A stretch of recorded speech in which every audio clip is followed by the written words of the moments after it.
Ming, mang, mau. Meow.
I'm Vin. I'm sorry. If you would like to get your song reviewed, dear listener, there's the Filthy Capitalist option. As Sori says, $125 gets you straight to the head of the line. You don't have to be a part of the alliance. You don't have to be part of the group. Wait a minute. And the biggest thing is you don't have to wait. You hop, skip, and jump right in front of everybody. $125 gets you there. You do that 3 times, and then get mashed down to the $75 rate for perpetuity. Yes! Also, there is a band review option. So if you've got a band and you're trying to get your band some exposure, hit me up at itsori@gmail.com, and I'll show you the details about how to pull that off. You can also jump on Patreon, and there is a option on the tiers to be able to get your band reviewed. Yep. Obviously, we can't lie to you, so we can't guarantee a positive review. Get what you get. It's just rubbish. Rubbish. Rubbish. That's British for garbage. My favorite is the community option. $1 at the gate gets you in at Patreon. You get to join an alliance. The alliance joins their points together, and that helps determine what songs that we do. The alliances hang out on Discord. Message me on Patreon to get the link. And they do all kinds of other cool things. They do Minecraft, Dungeons and Dragons. Yeah. It's really a community within the community. Anybody can go in the village, facebook.com/Vin and Sori. There's 160,000+ people on the channel. What's cool about the Discord is that it offers a real opportunity for community connection, friendship, that type of thing. And it's on Discord, so if you're not a Facebook person, it's for you. You start off at $1. Right. Plus you get exclusives. Sori and I are working on a song. So the first 15 seconds of that was on Patreon. Also, at $15 tier and above, when we actually debut the video, they're going to be there live with us. There you are, dear listener.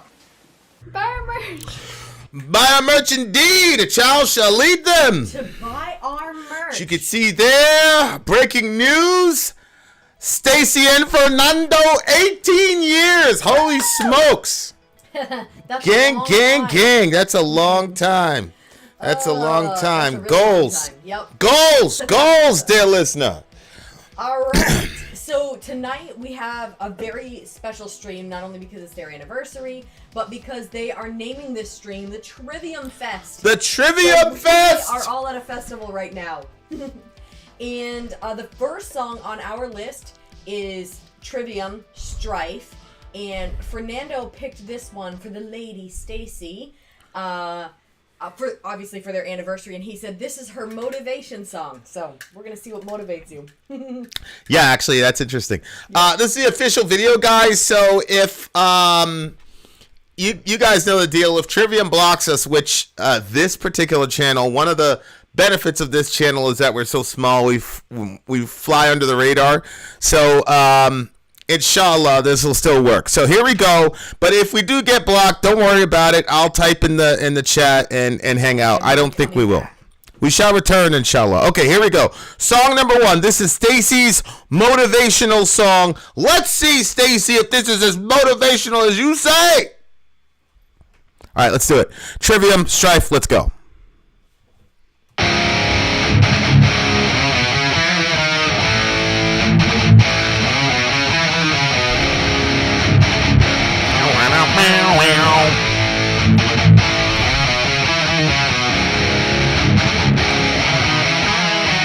Uh-oh, got the harmony.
found that strife won't make the bleeding stop, nor will it take away the pain. I feel like this search is all in vain, and I struggle to find my way. How I yearn for the silence, for an end to the voices. The calamity grows and the darkness leads to disarray. Guilt buries me alive in a coffin criticized. I shoulder the blame and darkness all for me to lay in. A peaceful call, I stop for a balance unknown. This burden tortures me deep in my soul. I found that strife won't make the bleeding stop, nor will it take away the pain. I feel like this search is all in vain, and I struggle to find my way. I found that strife won't make the bleeding stop, nor will it take away the pain. I feel like this search has been all in vain, and I struggle to find my way.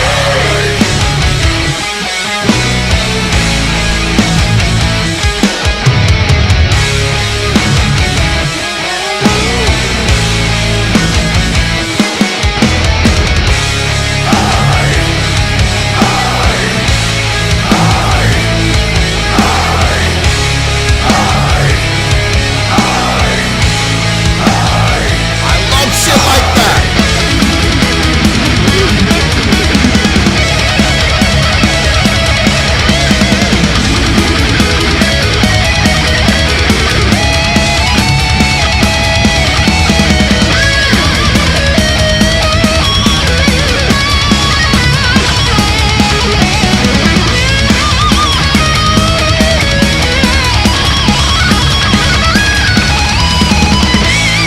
I found the strife won't make the bleeding stop, nor will it take away the pain. I feel like this search is all in vain, and I struggle to find my way. I found the strife won't make the bleeding stop, nor will it take away the pain. I feel like this search has been all in vain, and I struggle to find my way.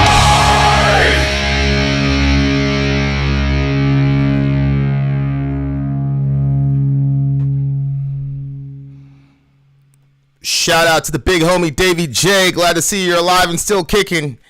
Keep kicking ass, Davy J. Right.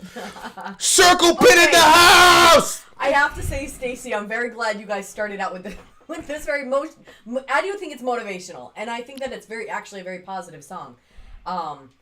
So this pregnancy's kicking my butt. I'm almost halfway through, and like I was so tired. I fell asleep so hard. I felt like I died. I was literally sleeping so hard. And then I woke up like 15 minutes past when we were supposed to start this stream, and so now I'm like trying to wake myself up. And this song was the perfect song. Very, very, very heavy. And, This is my shit. I wonder if dang it. I just figured. I was gonna say I wonder if people that are generally like bogged down with feelings of guilt, if those are all like also people that have like anxiety. But you struggle with anxiety, and you're like the least guilt-ridden person I've ever known. Or that's what you project, and that's what you say. Yeah, I don't really hang out with. Did you used to? Yeah, but see, it still doesn't make what I. Well, obviously, wonder. I mean, if you don't feel any guilt at all, you're a sociopath. It's just a matter of like how you process the guilt and how you deal with it. Mm-hmm.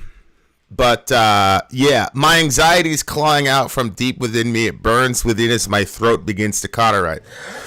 Good writing.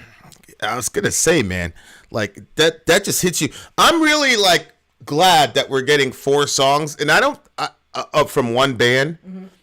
and because like you don't really get like I feel like I'm gonna get a really good like angle on this band, like what they're about by listening to 4 songs. I don't know if they're on the same record. I agree. Like, I don't know if they're on the same record though. Yeah. Like, is it all from the same record or is it just a selection? I don't know. To me, it doesn't matter. I think it's cool just having them back to back because it's like if they were like, oh, was the food good? If you got to have like 4 different plates of nachos and try Right. them all, you'd be able to be like, yes, these people definitively make good nachos. Yeah. No, I really like that because like I'm not familiar with Trivium as a band, but like I feel like after tonight I'm gonna be like, okay, I got a good Feel for what they yeah. like. Davy J just had a grenade thrown at him. A grenade was thrown at me. It was far enough away that I didn't seriously get hurt. It's fine, only a flesh wound. Good times. Praying for quick healing for that. Was it a training accident? It happens a lot. I like this one because, okay, obviously the way that they talk about anxiety, like anxiety has that effect. And, you know, a lot of times you'll switch the word anxiety out for fear because oftentimes that is what our anxiety is just lots of fear. Yeah. And the way that they explained it as like kind of like clawing from within you, that's like, whoa, okay. But what I liked was when they, obviously the pre-chorus, I reach for calm, I starve for a balance unknown, this burden tortures me deep in my soul. So I didn't feel like the person was just like accepting the anxiety and actually they go further. I found that strife won't make the bleeding stop, nor will it take away the pain. I feel like this search is all in vain and I struggle to find my way. So the song doesn't necessarily give you the answer of what to do or how to get out of the anxiety. Yeah. But it does explain that the person is reaching for calm, they're reaching for balance, and they're trying to, and they've recognized that the strife that comes from when they're within the throes of their anxiety doesn't help them. It doesn't make things better. I know that when my anxiety gets high, I want you to engage, like let's say we're going somewhere. I don't want you to say relax. I want you to be like, well, let me pack this shit up faster. Then maybe that will help. You know what I mean? But anytime like we get in those situations, I mean, oftentimes it all does end up working itself out, and I understand you're probably seeing that from before the situation starts. But Yeah. I'm not seeing that, and so while I'm very frustrated with you for not engaging and helping me, but rather being like, it's gonna be fine, and just like going on your merry way of the situation, like when we got to the park and we didn't have everything that I felt like we needed, and then it just like worked itself out. When was that? Remember I said, okay, Yesterday? well, the boys haven't eaten, so we need to stop and get something for them to eat before we get to the park. And you, like, pulled in to get them something to eat, and the line was too long. You're like, I'm not doing this. I'm standing up for myself. I'm like, well, if you had told me, I would have packed something, blah, blah, blah. Yeah. And we got to the park, and we were there for, you know, whatever. I told you. I hour, said they're whatever. not going to collapse. They're going to be I okay. never thought that they would collapse, but you're off playing basketball, and so are they going to be whining the whole time because of their I was playing basketball with Johan, another one of our children. Yeah, it doesn't matter. I'm still the one that's going to have to sit there and listen to the whining. But they really didn't. One of them asked once, like, where's the food at? And I was like, you know, whatever. And then, I mean, they ate when we left. They were so busy playing. And I thought to myself, wow, I really overpacked with Selah when she was little. Yeah, I did.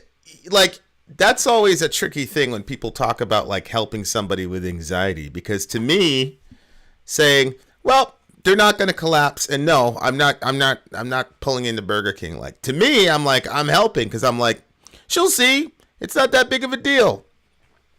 Yeah, I mean, at the moment, it doesn't help. It was just annoying because I'm like, obviously, I don't think that they're going to collapse. Yeah, but I don't. I'm always the long game guy. Like, I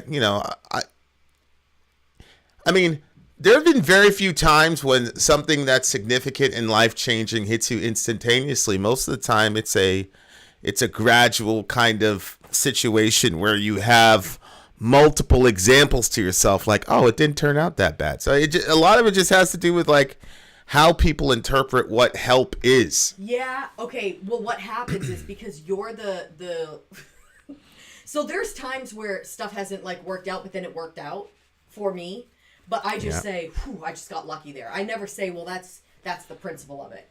But because you force the principle basically all the time, in my opinion, then I see the same pattern. I get super frustrated about it. Then when we get there, it works itself out. But I've successfully told myself it only worked out because you were there. Yeah, like I I'm some like magic I'm rabbit's like, wow, foot. it always works out for you. Yeah, it's not that. It's just, you know, a lot of That's funny. my Dr. Petzel told me that she said it's scarier to walk to the electric chair than to get electrified. Yeah, and okay, I can see that. That kind of gave me a paradigm to say, okay, like the thing is, people talk about the fear of the unknown, but what happens with anxiety is people start creating a bad future. So they go, if this doesn't happen, this is going to happen, this is going to happen, this is going to happen. So you create all these bad futures, none of which exist, but you keep living in all those different contingencies and go, well, if this happens, this is. And my thing is just like, okay, well, let's go. And then I would rather get in there, let the bad thing happen, and then, make adjustments.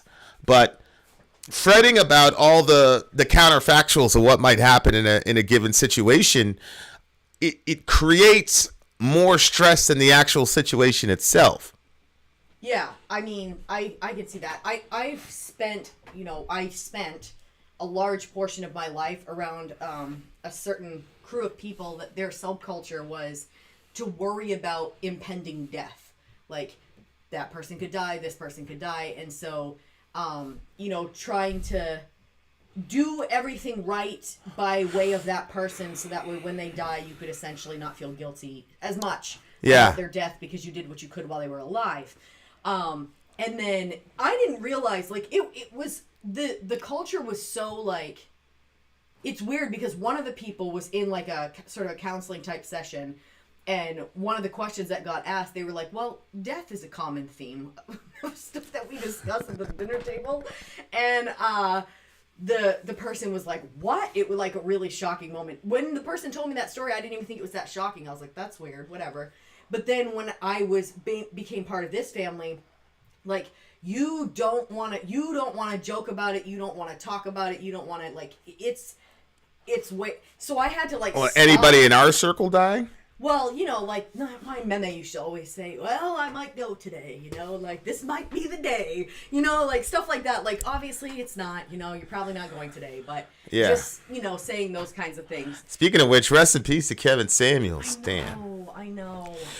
Yeah. So what I'm driving at is that once I became part of that circle, you kind of, like, forced that issue for me. And I actually feel now that I'm talking about it that I feel you've forced a lot of issues, but I'm not really sure if there was any other way out of those without that push. But anyway, so on that front, I realized the other day, I was like, wow, it's been like 3 years since I've really stressed out about, like, all the things that could possibly go wrong with the kids. Actually, It was today, because Ryan looks up at the sky, and he said, hi, Zoe. Hi, Dorian. I panicked. I said, oh my gosh, she friggin' gotten another. She did something. So I'm calling them. What's going on? Nothing. They're fine. You know what I'm saying? And then I was like, okay, I was thinking about losing it here. Because they're at, by the way, shout out to Lunatic. This is metal as hell. Sorry. Oops. Aww. Happy anniversary to my parents. That's awesome. Yeah. Gang, gang, gang. But he talks about a bunch of negative emotions here. Fear, guilt, all that, reaching for calm, trying to find a balance. And talking about guilt burying me alive in a coffin, criticized. Yeah, I mean... It's like that. It's real. That is how you feel. Yeah. Yeah, and it's I shouldered the blame and dug this hole for me to lay in. Yeah, I mean, it's... The guy he's in bad shape. But what's fascinating is I found that Strife won't make the bleeding stop. Mm-hmm. So it seems to me like he's specifically creating conflicts in his life to distract him from his anxiety, his fear, and his guilt. So I found the Strife won't make the bleeding stop. Well, yeah, but nor will it take away the pain. The Strife can push the blame temporarily to somebody else. But what ends up happening is when you have that strife, you push the blame to them like, well, they're not helping or whatever the situation is. Uh-huh. But then then you end up feeling worse about yourself for creating the strife situation when everything ended up. You know what I'm saying? Yeah. And then it all comes back to you anyway. So then you shoulder it and you bury yourself. Yeah, it's not a healthy. It's a pretty crazy. It's a pretty crazy cycle. Motivated by. Like, I wonder, are you... Well, the music in the background is pretty... Is it just the music, or is the topic also motivating for you? To, like, kind of, like, basically get out of your own way and just, reach for balance and go forward. That would be Yeah, that's a crazy thing about metal is that metal can a lot of times tell you what the problem is, not necessarily say I have a solution, but just tell you what the problem is, and then as you incarnate into the music and relate to it, that itself becomes the solution. It's a very strange paradox, but and obviously you can swing the other way and get too down in the dumps or depressed or angry, but like he's not saying I've got the solution. What he's saying is I've come far enough, I have enough self-awareness to see that this is the source of my strife. It's the guilt, the anxiety, all this. And now, looking back, I'm seeing that the strife, the creation of this extra strife to deal with these issues they're not working. It's not fixing the problem. It's not solving the problem. Yeah. And obviously, I mean, in the context of these guys' anniversary, I mean, it's something that in a relationship, if you're this kind of person, you're going to directly interface with it. And I believe it's one of the these 18 years, it's one of the reasons that as a couple, if you can master that kind of dance, you're going to stay together for a long time. Obviously, these two have, because they've been married probably 2, 3 times, 4 times longer than we have. Yeah. But, you know, that's how you do it. Like if you want some real practical, you know, marriage advice, that's how you stay married, is you're able to kind of do that dance and strike that balance and then be there for each other or have understanding with each other and all that kind of. And I mean, it's, you know, obviously we're not seeing into the minutia of your relationship, but right. I mean, well, this has been going on for a while, but you know, he buys her songs and she, you know what I mean, like this kind of back and forth, like romantic song banter between the two of them. Yeah, they've got an amazing relationship, 100%. That's really cool. Like when we were at the park today, all the parents were leaving the teacher conferences, and like, is that what that was? Okay. I mean, I'm assuming that it was. Yeah, I was like, the hell, or whatever. And like, I noticed that a lot of the couples coming out, like none of them. You could tell that they were together because people kind of start dressing alike and like looking alike in their vibe, but they were all like separated. They might be like with the kids, even if the kids were like older, but like none of them, like the couples were together. And oh, really? Yeah, and I thought that was really sad. That was something that I was always like, I never want to be that couple, so I'm going to do everything within my power to make sure that everything stays good. Then I went through a divorce. And then, you know, here we're married and like we actually like argue or fight about stuff, and sometimes I'm like, I hate that, but at the same time, I'm like, well, we're both being able to say how we feel, and you know, hopefully that makes for longevity, and that we wouldn't be wishing the other one. Well, these people looked like the other person didn't even exist. No, they looked like they did exist because they looked very miserable, but they did exist. Oh my god. So, anyway, really like this song. Looking forward to some more Trivium in this Trivium Fest. Yes. And happy anniversary to I think it's so cute that he calls her Lady Stacy. To Lady Stacy and Sir Fernando. Yeah, I need to keep Fernando's boys in stock. We've got 2 wonderful girls that perhaps you've been trained. Perhaps you could loan us a few of your sons. No bullshit. Right. I stay up at night pacing about the girls and their selection. That is something I stress about a lot. I generally, you know, you have anxiety. All right, what do you get the song? 9.8. 9.6. Really, really good song. Very motivational. Actually, I want to kill the stream right now and go play my guitar, but I'm not. Up next is Trivium Bleed Into Me. We'll check you out later if you're in regular YouTube world. Sorry, check us out again, 7 p.m. EST. But the rest of you beautiful people, Goth Mama, all the rest of you, stay where you are. Vin out. Sorry out. Go. All right, guys, going right into the next joint. Commercial break. 43. I'm Vin. I'm sorry. If you would like to get your song reviewed, dear listener, there's the Filthy Capitalist option. As Sori says, 125 gets you straight to the head of the line. You don't have to be a part of the alliance. You don't have to be part of the group. Wait a minute. And the biggest thing is you don't have to wait. You hop, skip, and jump right in front of everybody. 125 gets you there. You do that 3 times, and then get mashed down to the $75 rate for perpetuity. Yes! Also, there is a band review option. So if you've got a band and you're trying to get your band some exposure, hit me up at itsori@gmail.com and I'll show you the details about how to pull that off. You can also jump on Patreon, and there is a option on the tiers to be able to get your band reviewed. Obviously, we can't lie to you, so we can't guarantee a positive review. Get what you get. It's just rubbish. Rubbish. Rubbish. That's British for garbage. My favorite is the community option. $1 at the gate gets you in at Patreon. You get to join an alliance. The alliance joins their points together, and that helps determine what songs that we do. The alliances hang out on Discord. Message me on Patreon to get the link. And they do all kinds of other cool things. They do Minecraft, Dungeons and Dragons. Yeah. It's really a community within the community. Anybody can go in the village. Facebook.com/Sori. There's 160,000+ people on the channel. What's cool about the Discord is that it offers a real opportunity for community connection, friendship, that type of thing. And it's on Discord, so if you're not a Facebook person, it's for you. You start off at $1. Right. Plus you get exclusives. Sori and I are working on a song. So the first 15 seconds of that was on Patreon. Also, at $15 tier and above, when we actually debut the video, they're going to be there live with us. There you are, dear listener. Buy merch. Buy merch indeed. A child shall lead them. Child shall lead them. Okay, Trivium Fest underway for the big homies Stacy and Fernando for their anniversary. Fernando. Song up is Trivium Bleed Into Me. So let's check this one out. And this was Fernando's selection? No, Fernando picked the first one, and then Stacy came in and was like, "Let's make a fest out of it." So the next sure. songs, to my knowledge, were picked by Stacy. Okay, all right, Stacy, I see how it is. Bleed Into Me trivia. Let's go.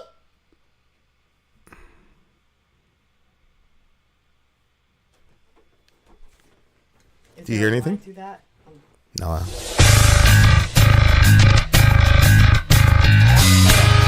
Bleed into me, an ounce of your empathy. Eyes locked, you can see a ghost on invisible city.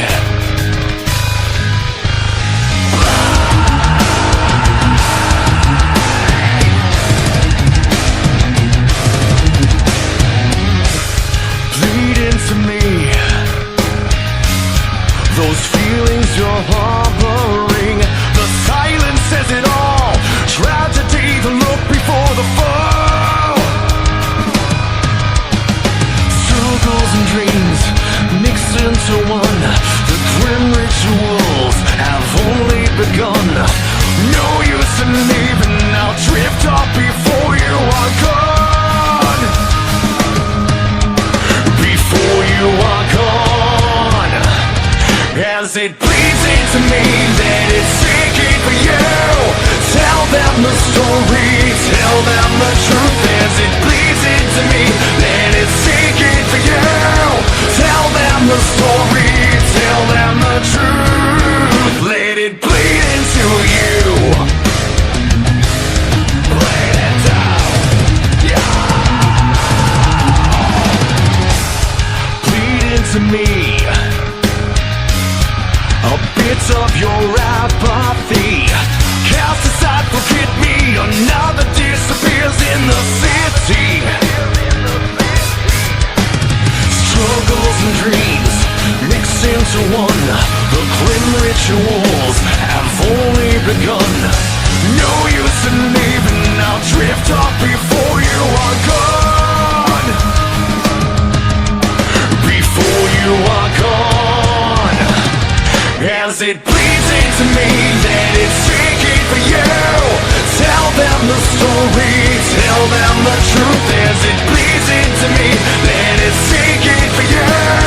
Tell them the story, tell them the truth. Let it bleed into you.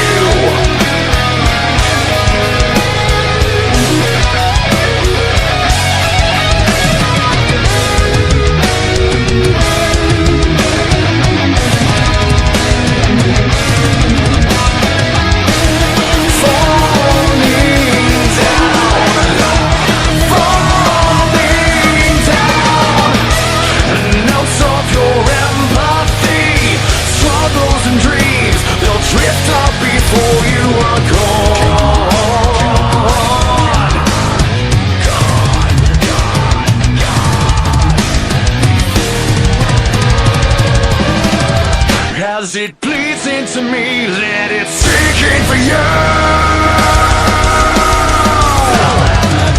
Is it pleasing to me?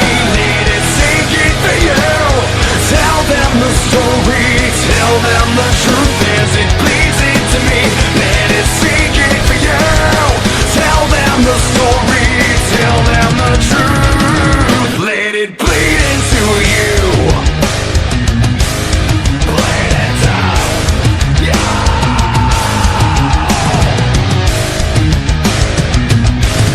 Bleed it down.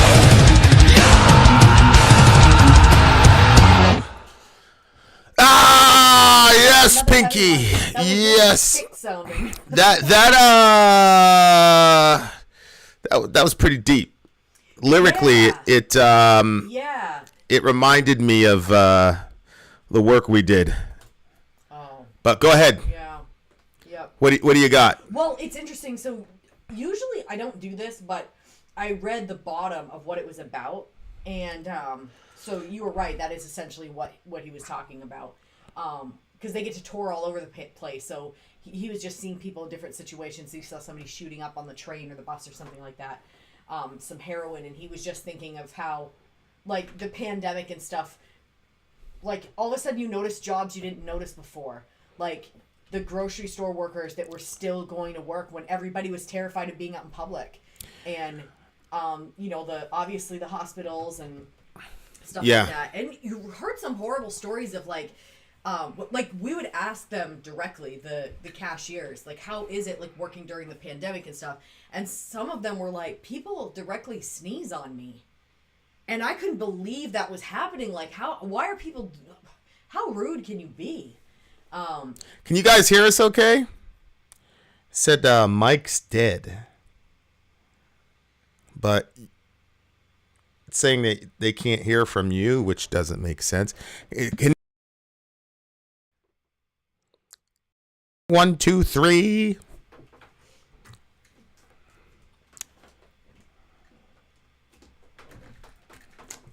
Yeah, can you hear yourself? Hello, testing. We can hear you just fine. I don't know about mine yet. I haven't started talking. Okay, so we're good, but Sori's mic. That's so weird. Oh, yeah, it definitely sounds like mine is off. I'm just, like, far and echoey. Okay, I could try turning up that. Does that help at all?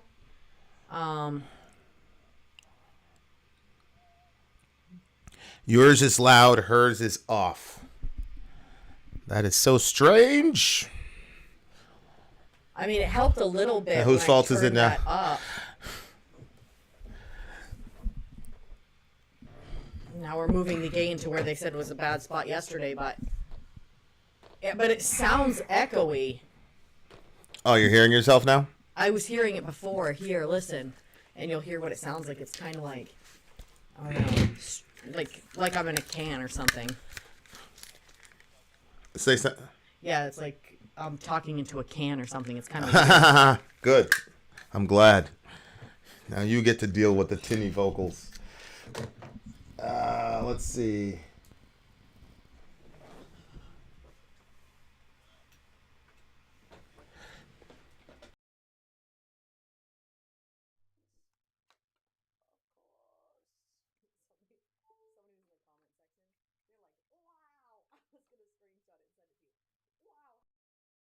somebody gets worse and worse at what they do the longer they do it. The audio is, and they were complaining about the audio. But I looked at it. Let me see your mic. The audio was like what they were making it seem like. I was like, you want the headphones? Yeah. Just keep talking. I didn't think that the audio was like how bad they were complaining. But sometimes people do that because they want like people to notice them, and then they'll be like, "Oh, I tried to see if the person had a channel." Yeah, we're just it's a little tinny, but it's all good. Okay. So anyway, so that was kind of that theme. So it made sense that you said what we used to do. Like that crew that we were a part of. Yeah, but yeah, that is an interesting take though. Like to be a person that tours all across the country, because you end up seeing. I bet you end up seeing just a lot of really crazy. Not crazy like, oh my God, I can't believe that. But you see a lot of people in different circumstances because you're out on tour, you're seeing the world, Yeah. that type of thing. Yeah, and I think that when you go to different areas, you're able to see, like, some things are just the same with all human beings. You know what I mean? Correct. And I think that that's a unique experience to have, to be able to just travel all over the place. Like, obviously, like, you've done, a lot more traveling than I've done.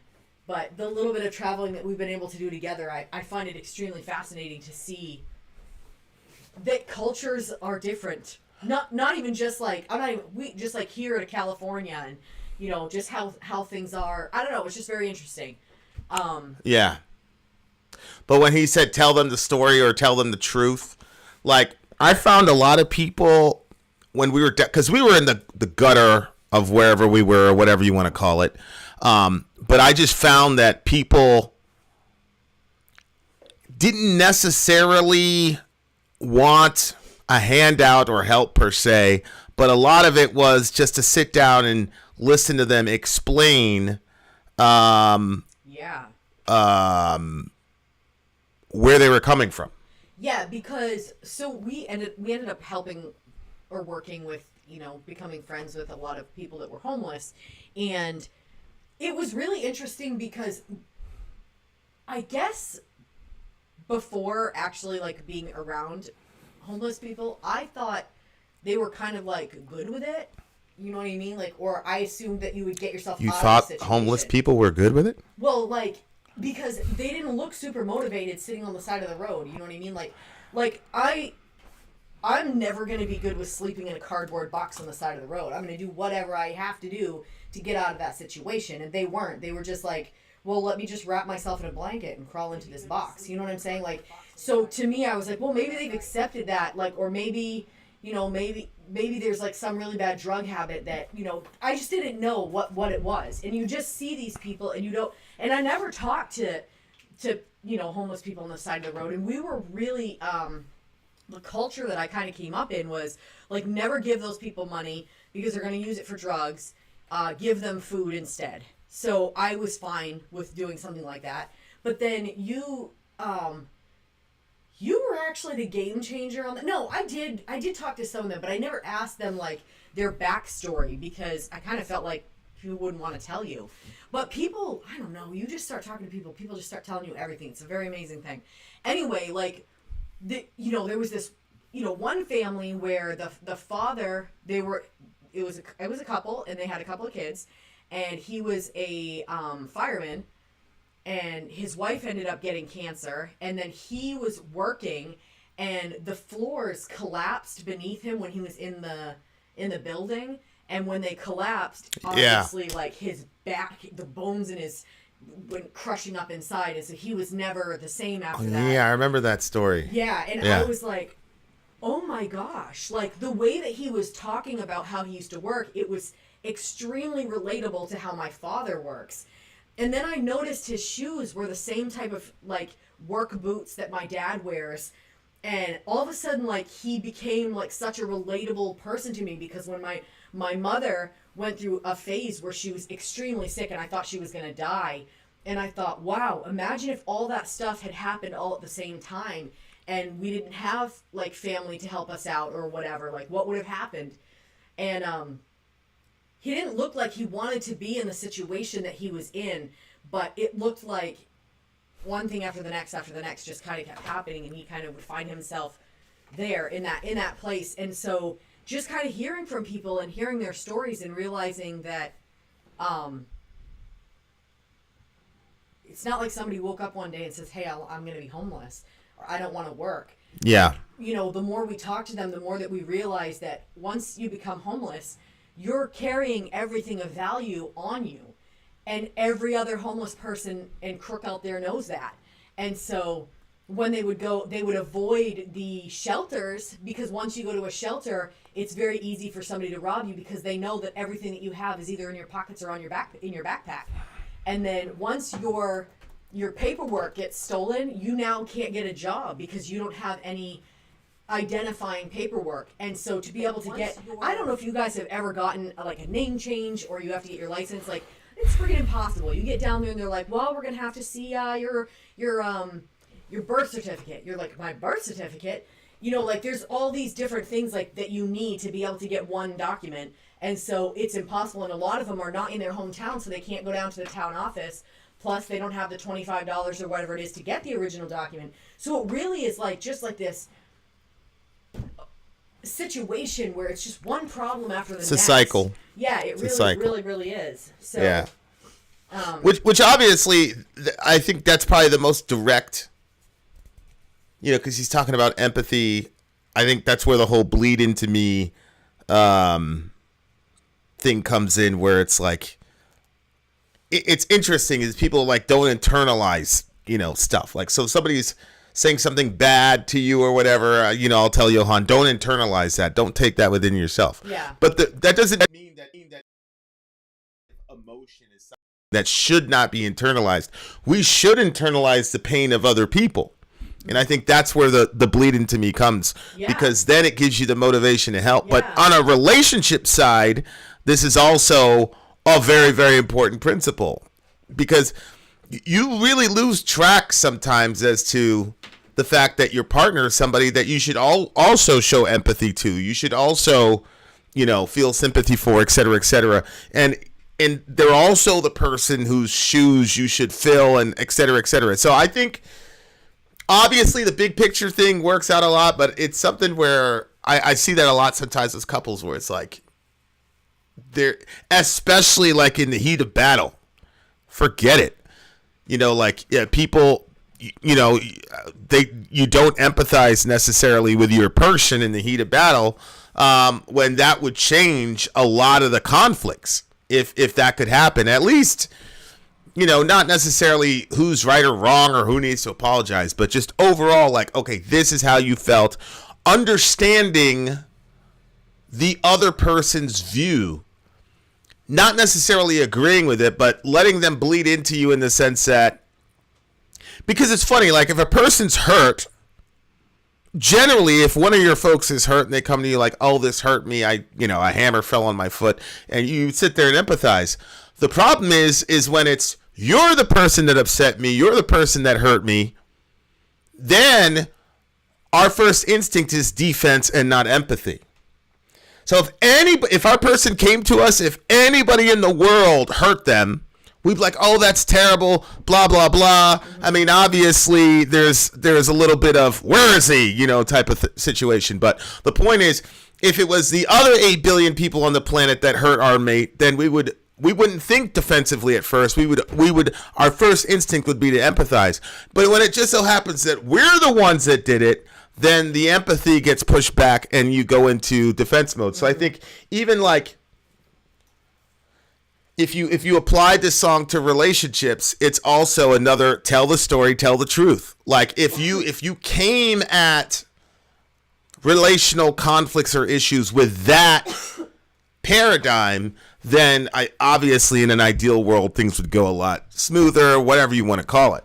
So that's the other thing I was thinking about. I was listening to the song. Obviously, I was thinking about the folks that we were, we had the opportunity to work with. But I was also thinking about that too. Like, and like all great art, it could be applied all over the place, and it's pretty challenging.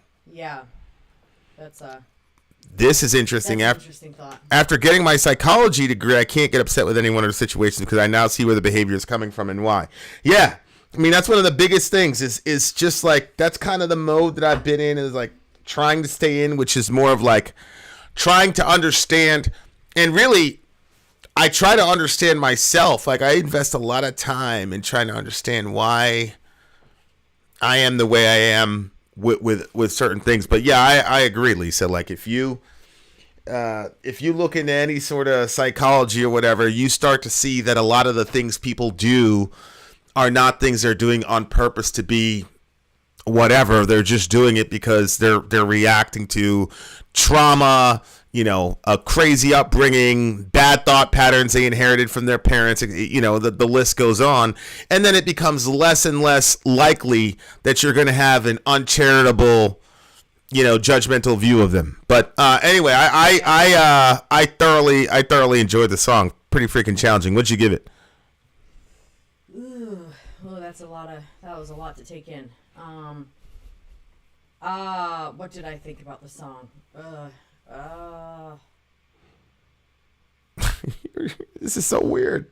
Well, it's because everything that you just said, like, I noticed that when we're in conflict, because, so I just had like it should have been a conflict between me and someone that I'm close to, but this person all their life won't engage in, the only type of conflict that this person engages in is they'll yell at you, and that's the end of the conversation. And there's no dialogue, there's no discussion. But now, obviously, like, that person is not going to engage that way anymore with me, so there is no discussion, and it's just like just quiet, and like pretending like something just didn't happen that did happen. Yeah. And it's because I've been so far out of that culture, it's so bizarre to me now. I'm like, I tried to push the person to say something.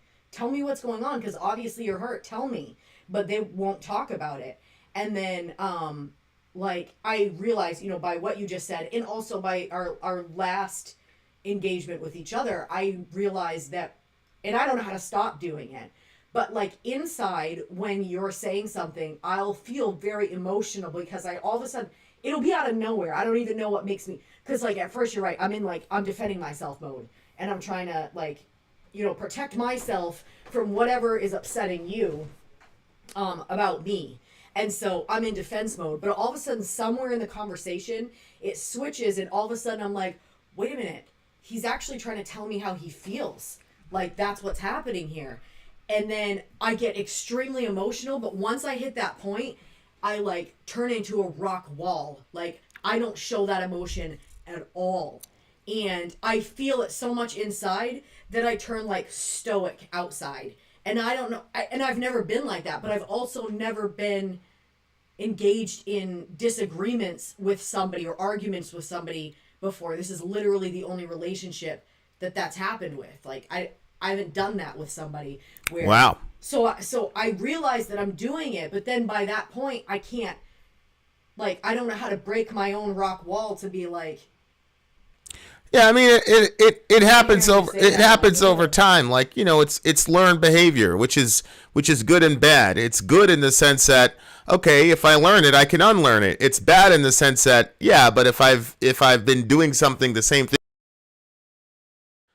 and then I realize that I'm to change, it's not going to happen overnight. So yeah, but I haven't been doing that for 32 years. I haven't been engaging in arguments for 32 years. That's my point. So it's going to be very hard to like make those adjustments as to how to have good conflicts and how to communicate well and all the rest of it. And you know, that's I mean, I don't encourage fighting, but that's why I say, like, you know, I think young couples should argue early and often so that they can right size themselves and learn those skills. But we'll see. And that's another reasons why, you know, I won't necessarily jump in when the kids are going at each other, because they just need to learn the terms of negotiating and how to make that work and compromise and listening and all that. Like, none of us are trained to do this stuff. Yeah. So, anyway, I really like the song. It's a 9.2 for me. Oh, it was a 9.1 for me. There you are, dear listener. More music is on the way. Happy anniversary. Vin out. Sorry, out. Gone. Bleeding. These guys, I'm starting to figure out, they're very, very heavy, but they always have like a big banging chorus that kind of sticks in your head. I'm starting to figure you guys out. Song number 3 on the way. I'm Vin. I'm sorry. If you would like to get your song reviewed, dear listener, there's the Filthy Capitalist option. As Sori says, 125 gets you straight to the head of the line. You don't have to be a part of the alliance. You don't have to be part of the group. Wait a minute. And the biggest thing is you don't have to wait. You hop, skip, and jump right in front of everybody. 125 gets you there. You do that 3 times, and then get mashed down to the $75. Yes! Also, there is a band review option. So if you've got a band and you're trying to get your band some exposure, hit me up at sori@gmail.com and I'll show you the details about how to pull that off. You can also jump on Patreon, and there is a option on the tiers to be able to get your band reviewed. Obviously, we to you, so we can't guarantee a positive review. Get what you... It's just rubbish. Rubbish. That's garbage. My favorite option, one person at Patreon to join an alliance, joins their, and that helps the terms that we do. Alliances hang out on Discord. Message me on Patreon to get the link. And they do all kinds of other cool things. They do Minecraft, Dungeons and Dragons. Yeah.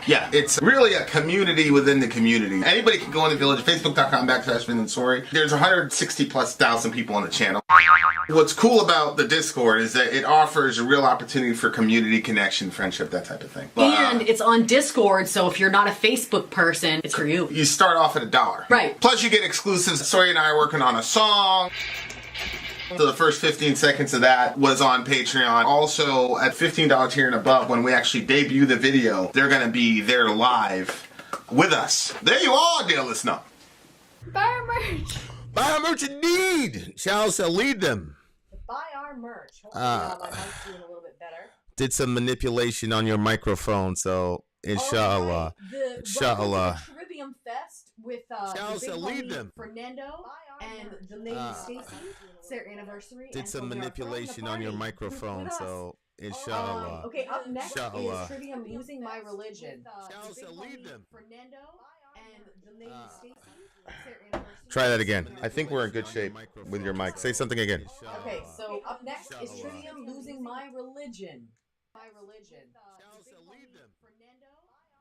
Hold on, guys. Hold on. Try that again. I think we're in good shape weird. with your mic. Say something again. Why are we hearing it? Up next is Trivium-Losing My I'm plugged in over here. And I'm hearing myself in there. That doesn't happen. Say something again. Hold on, Say guys. one, two. Hold on. Hi, how's it going? Try that again. I think we're in good shape. That's weird. with Happy your mic. anniversary. Say something again. Why are we hearing it? It's on a I'm plugged in over here. A big loop.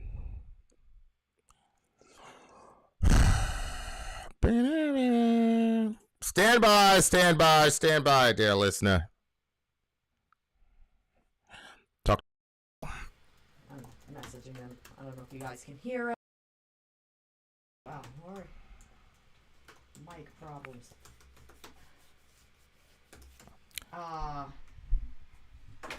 Man, you should reach out to your buddy. It's still doing that loop thing. Keep going. When you should reach out to Hefner and ask him what he uses for a mic. So doing that loop thing. Keep Happy going. anniversary. You should reach out. Can you hear me talking in there?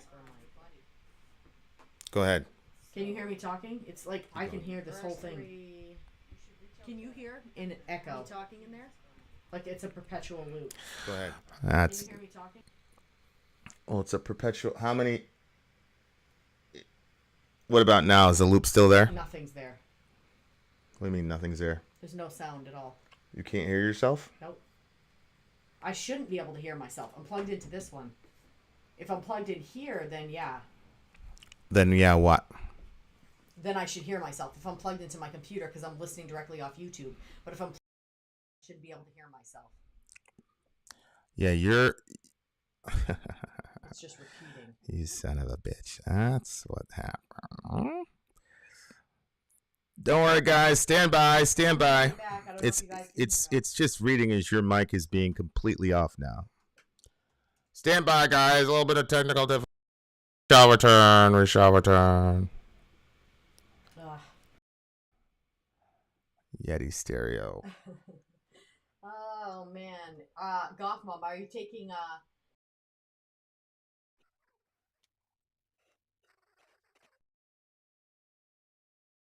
watching this show? That's good. This internet connection would work better if I threw this computer through a window. Well, maybe I'll throw my mic out the window.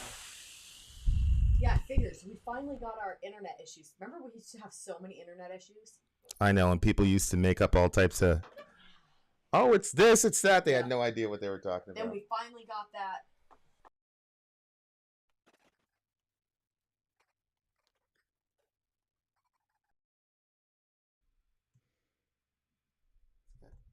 Here we go. Okay, I think we're back in business. Say something. Hey, how's it going? You guys should be able to hear Sori now, because we got mic 2 up on there. So let us know, guys, if you can hear Sori now. That's what Goth Mama's doing. Fuck yes, she says. Does that mean you could hear Goth Mama? Everybody said it. So whatever you did, All right. you fixed it. Thank you for resolving our tech issues. Yeah, I guess. Oh, she's doing half shots. That's probably better. All right, guys, let's try this again. All right, well, here we are.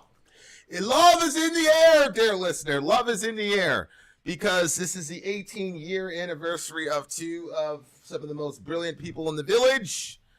It's these beautiful people, Stacy and Fernando, as you can see up there. They've generously decided that they're going to share their special day with us. This is Trivium, Losing My Religion. Let's go.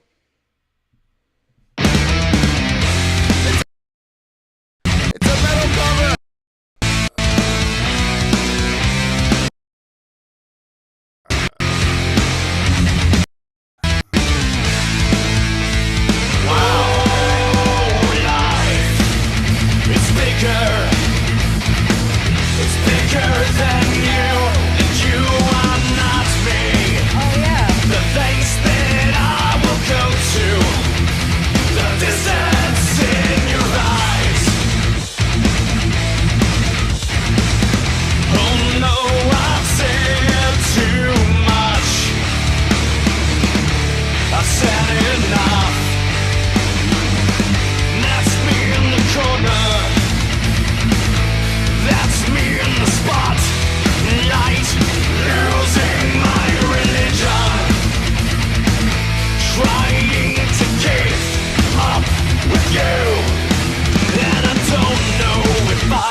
That was very ambitious. This song is a classic song. This song is actually in my top five songs of all time. Really?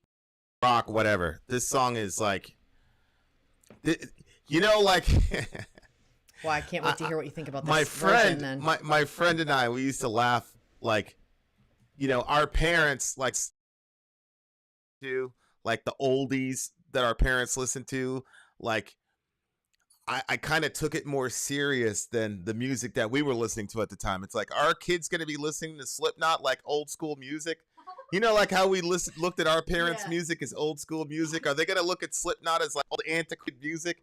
And then I thought to myself, well, nobody's going to be able to take that serious. Like, people just going, yeah, you know, but like this song right here, like this song is just a classic song. The subject matter is it's so open. There's so many different ways you can do about it. But one thing I'll say is that I think doing if you're a serious band, I'm talking about like a serious band. I'm not like in a big band or whatever.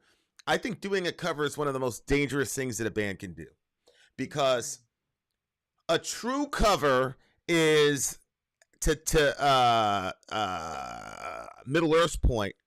It's not karaoke. It's, you got to make, because every band has a certain sound. You got to take the song, take the basic idea of the song, and make it yours. Yeah. So it's like, oh yeah, if Korn did Alice in Chains, or if like. And that's what they did. Whereas there are other bands, like I've listened to so many cover songs from other bands, and they just decide to play it safe, and they just redo the same song. It's like, well, what's the point of doing a cover song then if you're going to do it exactly the same? You know what I'm saying? And so these guys turned it into a complete metal song. They kept music-wise, they kept the footprint or the fingerprint of the actual original song, but it was clearly, this is Trivium. Mm-hmm. So I really, somebody said like, oh, they'd already covered this song, which, yeah, we've already reviewed Losing My Religion, but I'm judging this song on the merits of how close and how far away the song was from the original. And that's why covers, in my mind, are so difficult, because on the one hand, it still has to be recognizable as, oh, that's the song you're covering. But again, you also have to figure out, you know, how to make it yours. So it's really difficult. And I thought the other thing is, this is a really risky song to do this with, because there are literally millions of people who have this song as as the best song in the world. And so you're going to get a lot of criticism from the REM Pure. REM was the name of the band that they covered. You could get a lot of criticism from the REM purists for doing this song, because it's a sacred song. I mean, it's a, you know, whatever. But yeah, go ahead. Yeah, I mean, the song obviously it had enough of the original in there where I recognized it, and I'm like, oh, I've heard this before. Would I have known it was a cover? No, because I've only heard the song, you know, the one time. So I couldn't necessarily like compare the two. So what do you give the original? What do you give this one? Like what? Like how? Well, how do you feel about it? Well, I mean, I'm always going to be partial to the original, just because when I first heard the original, I mean, that's you have an emotional, like, somebody can do Got the Life cover. I'm always gonna like the original Got the Life, you know, whatever. So I like the original REM better, just because, like, I grew up with this song. Oh, okay. Like, I grew up with this song, and like, it was weird because, like I said, I'd be in this room playing video games. My brother would be, you know, have MTV on 24/7. And I remember when this song came on, I was like, I would stop and I would listen, because I liked this song. Like, I didn't know what genre they were. I didn't know what it was about, but it was just like, and the phrase "losing my religion" was really provocative to me. Oh, yeah. You know what I'm saying? It was, even my mom liked this song. Really? My mom, I'd see her humming and singing this song. So, like, what original genre is REM? I mean, I don't know. I think alternative is probably the best way to describe them. Alternative. Okay. That's why I tend to hate cover songs. Most covers are just the exact same song. I've made it a habit to where if I listen to an album, there's a cover song on there, I skip it without any hesitation. Oh my gosh! Wow. I generally I am fascinated by covers, but 90% of them either suck or they sound exactly like, this I think is an exception to that rule. Oh wow. Okay. Okay, so give me some numbers, give me some percentages, give me something that lets me know this is how much you like the original, this is how much you think this version competes. Yeah, like the original's an all-time song. Yeah. Like across different genres or whatever. It's just an all-time great song. So from that perspective, I'm always gonna love the original. So I put the original 1 to 10. The original is like a 15, honestly. Oh, wow, but okay. I can't give Trivium a 15 because they didn't come up with the song. But I will say, in the last 3 years since we've been doing this, for a cover song, this song is up there as one of the best covers I've seen. That checks all the boxes. Was it original? Yes, it was Trivium style and all the rest of it. So I gotta give it that. The other thing about this song is it moves me in a different way than the original did, and I can't quite put my finger on it because maybe it's the metal. Because I just somebody commented on a Middle America video. They're like, "Would you just sit still? Like you never sit still." She's like, I'm getting ADD watching you. I have to get used to that. I just love I always with the energy. So anytime there's like some real, like there's energy in there, which is what this song is. Obviously, I'm gonna like it a lot more, but I can't blaspheme against the original. So there you go. Okay, that still doesn't answer my question. So just do what Goth Mama did. She said the original is 100%. This one makes up this is 90% for her. So if the original is 100%, what do you give this version in percentage?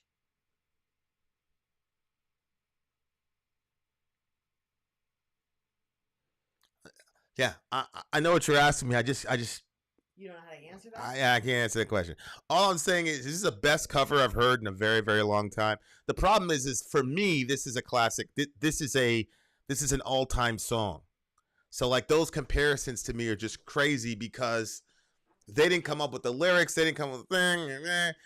So I'm not going to judge it that way. I'm just going to judge it as this is one of the best covers that I've heard in a very, very long time. And covers are really hard to do well if you're trying to do something outside of the box. So that's my thing. Okay. What do you have? It's a 8.9 for me. This is a 9.4. I think you're going to be hard pressed to find another song that gets covered the way this band covered this song. And like I said, it's a risky thing to do because, like I said, man, this song is it's a classic and it means a lot. It's got a lot of really, really deep meaning to a lot of people. I mean, this is Michael Stipe, I think this guy's name is. And he was gay in the early 90s, and it wasn't something where it wasn't like it was today. Yeah. And so there was a lot of like innuendo and all this with the song where a lot of people, it's kind of like a forbidden love type of thing or a denial of yourself type of thing. And it was just a real, it was a really deep song for a whole like generation of people. It was just I wouldn't know anything about that. I do remember when the phrase got popularized in my neighborhood, "You're about to make me lose my religion." Oh, really? Yeah. And people were saying that? Oh yeah. I jumped on that for a while. What does that mean? Well, I'm about to lose my cool and I'm about to throw my religion out so I can just go after you. Oh. So it was just we used to say that. We used to say in the hood, but we didn't say losing my religion. We used to talk about giving this guy some religion. Oh, give him some religion. Yeah. Oh, that's so interesting. Yeah, it was a threat. I About to give that dude some religion, bro. I did understand that. Because the idea at a funeral, everybody's going to church, that type of thing. So that's what we meant by it. You know what I'm saying? Oh, we're gonna give this guy some religion. That's funny. So there you are. Oh, you can't see past your mic. A tiny bow. We have another song for you beautiful people coming up. Holy smokes.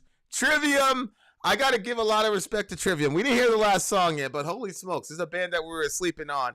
Anniversary, 18 years. Congratulations. We got one more song for you beautiful people. Fin out. Gone. That's a freaking brave thing to do. Commercial. We're coming right back, guys.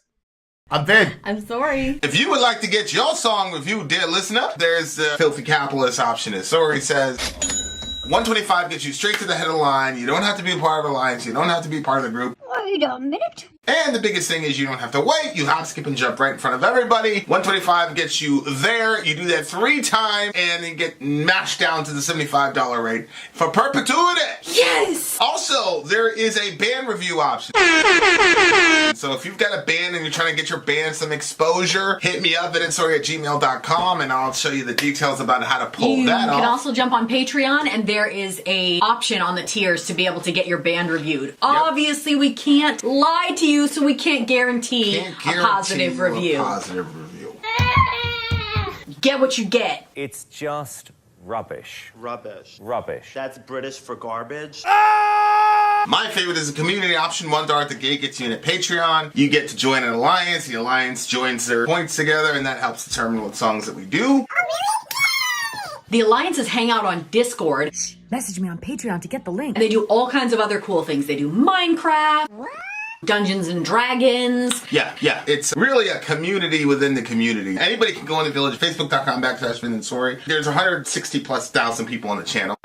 What's cool about the Discord is that it offers a real opportunity for community connection, friendship, that type of thing. And it's on Discord, so if you're not a Facebook person, it's for you. You start off at $1. Right. Plus you get exclusives. Sori and I are working on a song. So the first 15 seconds of that was on Patreon. Also, at $15 tier and above, when we actually debut the video, they're going to be there live with us. There you are, dear listener. Buy our merch. Buy our merch indeed. A child shall lead them. To buy our merch. All right, you guys. Happy anniversary to the lovely couple.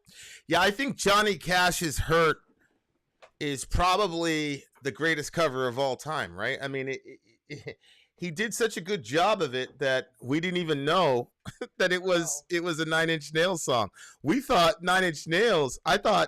Didn't we say that 9 Inch Nails covered the song? I think I did. I wouldn't remember. People were like, Vin, you idiot. 9 Inch Nails didn't cover the song, you idiot. It was the real song. It was yada, yada, yada, yada, yada. But yeah, that one was the big one all time. But the one that we just listened to is up there. Which one did we listen to, dear listener? That's for us to know and you to find out. It was Trivium-Losing My Religion. Oh, gosh. They want to go see it. They need to know what they're looking for. Oh, my goodness. All right, so oh, my goodness. Song, how did you say it? Catastrophist. Catastrophist. I told you that's what he was saying. I know, but I didn't remember. All right, this is going to be interesting. Catastrophist. This is the last song of the night. Catastrophist sounds like somebody I know, and it's not the person next to me, but it does sound like somebody I know. But I've been in the whirlwind myself. Well, it's one of those situations. Trivium, dear listener, Catastrophist, hold on to your butts. Let's go.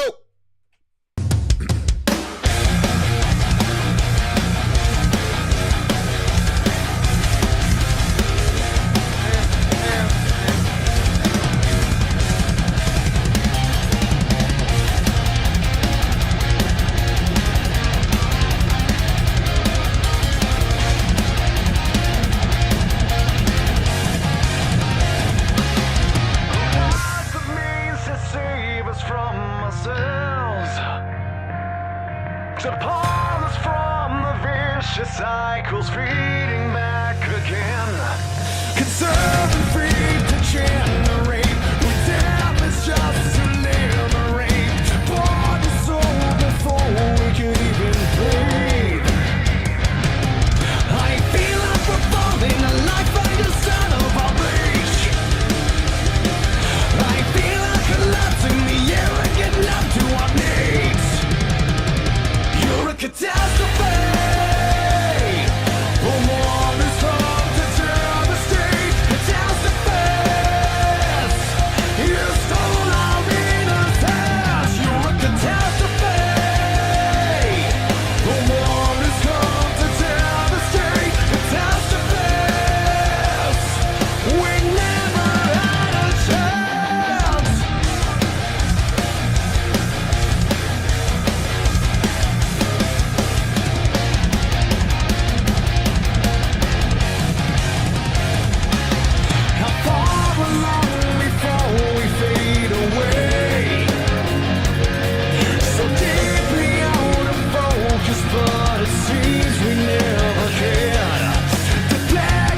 has come to devastate, catastrophist.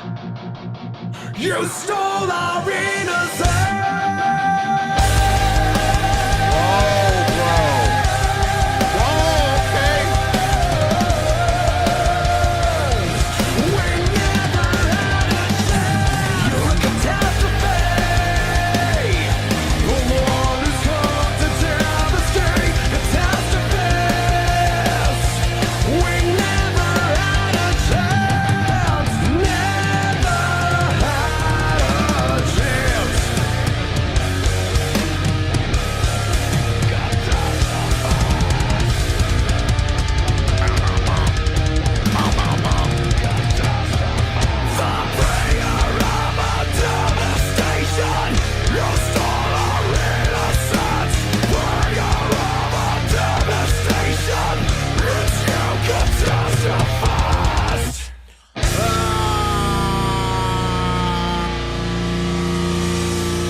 Okay, so this was released February in 2020.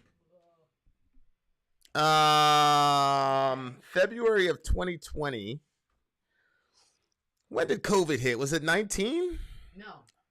Or was it in 20? When in 2020? I think it was like March of 2020. I'm not sure. March, May, somewhere in the Really? I think. No, it's 2019. It's called COVID-19. Yeah, I know, but we didn't. It started, but okay, I didn't necessarily. People were always saying the 2020 was the year where everybody was like, "Oh my gosh," and then they were like, "2020's out, 2021's coming in." That's where all the memes were.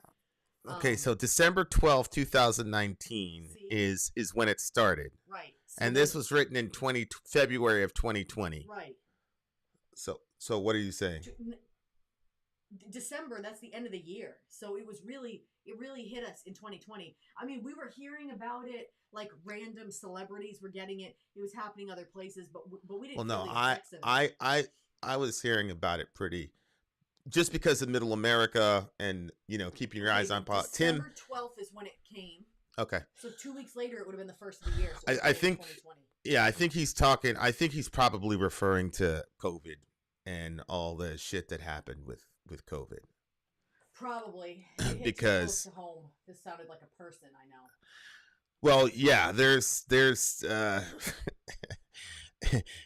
on a personal level, we all know catastrophists that just create catastrophes. Yeah. I wish this is another one where I wish you to watch the actual video, the official video, because I bet you. Mike's still not. Why? What happened? Somebody said something about your mic? Dwayne just said, "Am I doing my can't hear? Sorry." I was in Korea, couldn't go home because I got extended and couldn't go home. That freaking sucks, bro. Hey, I don't know. Does that make it any better?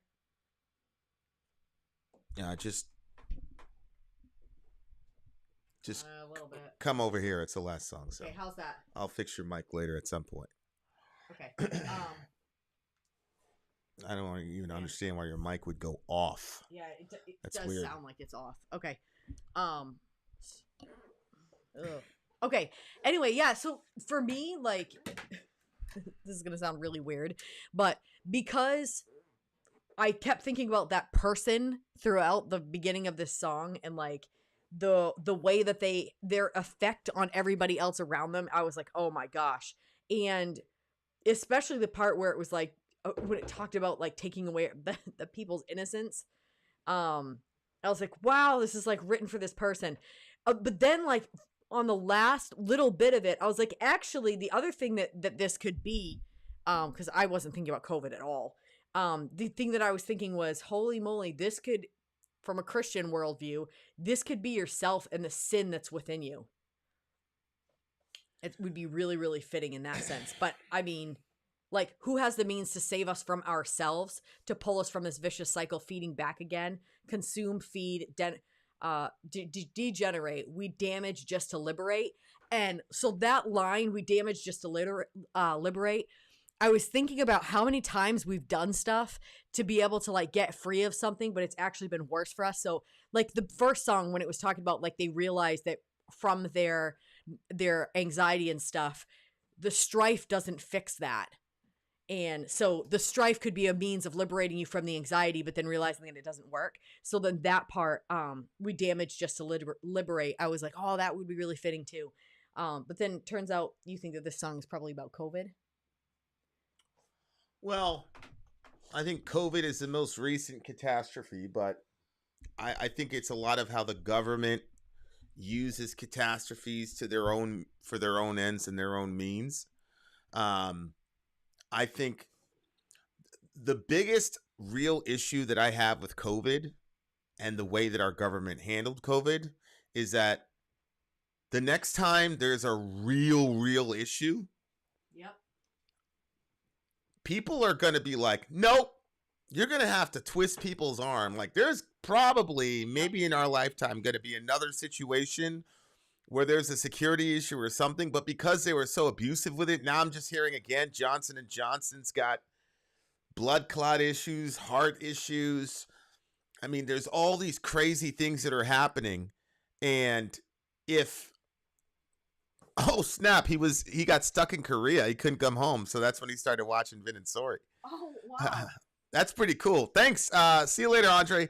Yeah, like the way that our government handled this situation is more catastrophic in my opinion than COVID itself, which is probably I agree. That's probably I should probably walk that back. That's probably hyperbolic, but they're definitely setting us up to die in droves, because the next time something like this happens, like everybody's going to be like, nah, bruh. I gotta say though, the Johnson & Johnson shot, I was never, shout out to anybody who did take that one. I was never gonna take them after they fucked up on the baby, the baby powder, and like all those people were getting cancer from the baby powder. I was like, wow, what an evil company. Like you specifically deal with babies and you don't put out a product that is safe. I mean, obviously, maybe they thought it was safe and it really wasn't. And then knowing people directly that used that product and ended up with cancer, I was like, I don't trust Johnson & Johnson. So I was not going to take their shot. Yeah, man. But I mean, obviously, this could also work in a relationship where you have, especially people with borderline personality disorder. I mean, they're known for creating. Yeah, Middle Earth. That's what we always had heard. So I didn't understand why people were acting shocked by it. But yeah. What, talcum powder? Yeah, it has asbestos or something like that. Like, I just knew that it had something bad in it. But anyway, go ahead. Yeah, but if you've got borderline personality disorder, then you're also on the clock for this kind of situation, creating a catastrophe, blowing up the relationship, that type of thing, because they're worried about rejection. So they engineer the bad situation so they can predict the rejection, so that the rejection doesn't come by surprise or from left field for them. So you could easily personalize this, but my big thing was I feel we're collapsing and the arrogant are numb to our needs. And obviously, during the whole COVID thing, people were shut down. People were told to stay home. Their net worth plummeted. And then there's Nancy Pelosi with her $30,000 fridge talking about she has to have ice cream and all the rest of it. I mean, they were just completely. I forgot about that, yeah. Completely. And I wasn't mad at her. I mean, people were like shocked. I'm like, I wasn't mad at her for it, because I'm like, of course that's how these people are. Like, what do you think? These people don't care. So, and you can tell by the things that they say that these people are these neoliberals, they're completely numb to what a normal person on the ground was feeling. And I think that's like one of the major issues that I think, even I'm not going to go there, but yeah, I mean, you got a group of people in this country now who are absolutely separated from what's going on with regular people. Like, they've completely lost touch. The things that they think are going to appeal to us, I'm like, what the hell? How, like the George Floyd situation, and then all these white senators were wearing kente cloth and taking knees. Like, kente cloth is like African garb, like they were from Africa, and then taking a knee was unbelievable. It's just like, these people complete lack of self-awareness, and they're only like frequent their own circles, so they're all just an echo chamber of nonsense. But I'll tell you what was weird. So what?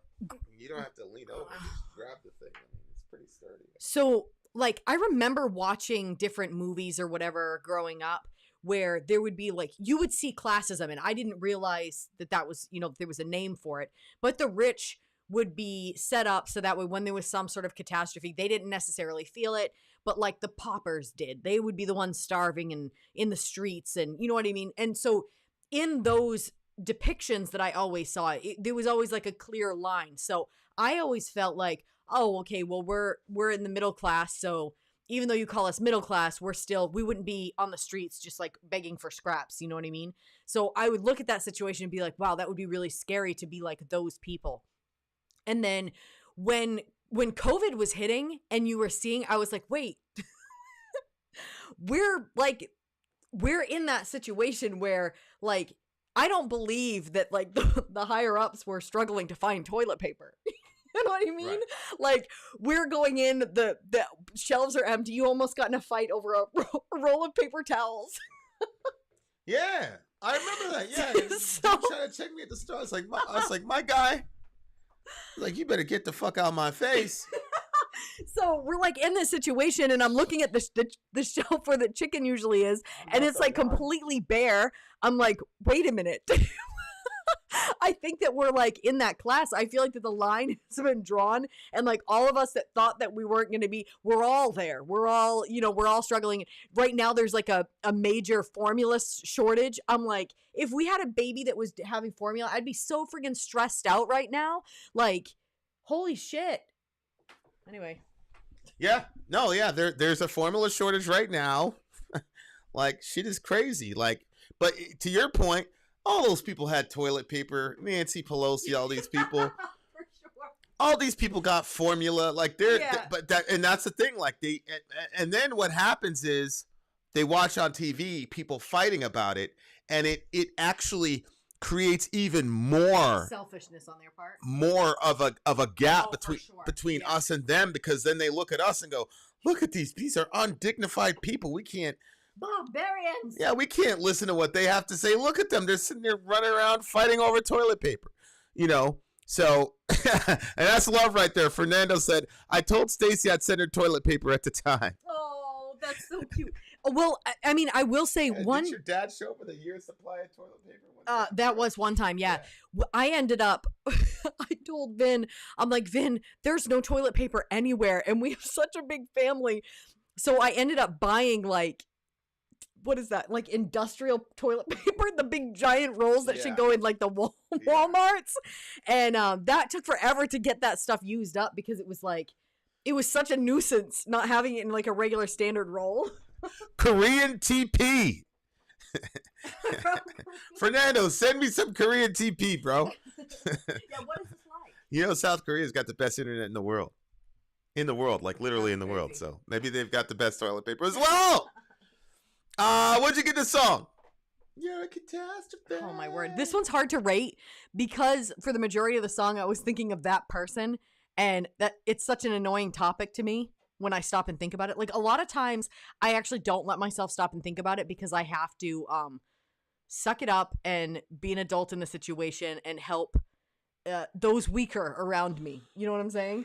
So, but when I stop and actually think about like the catastrophe that this person has caused in so many different areas, I'm like, so then I ended up being really annoyed with the song because of that person. But then I was thinking, then I switched it, and I was like, actually, this could be, and then I started thinking about like all the bad decisions I've made in my life that have brought about catastrophes, in my opinion. And so it's a little bit harder for me to rate because I was so annoyed. So I'm going to give it like an 8.7, but it probably would have gone higher than that. But it's just hard for me to get out of my feelings.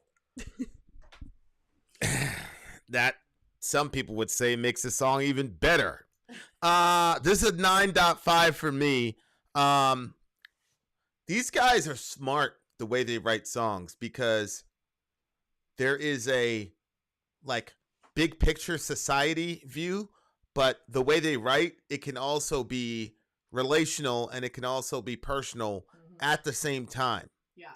And in literature, which people don't really look at music as literature, but it is a form of literature.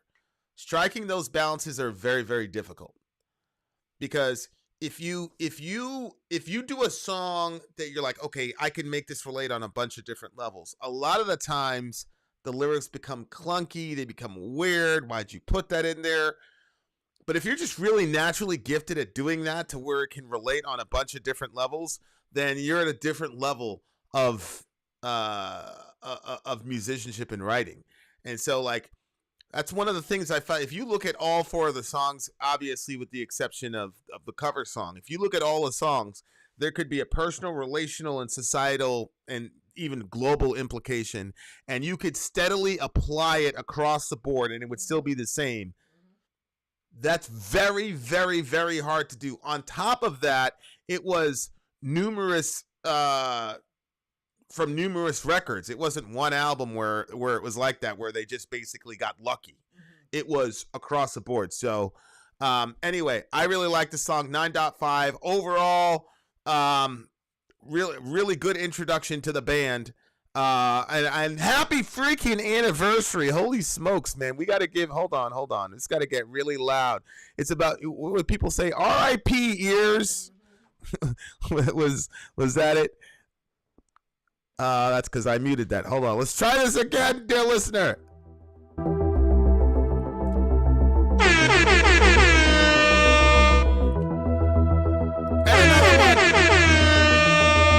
And another one. There you go, for getting married.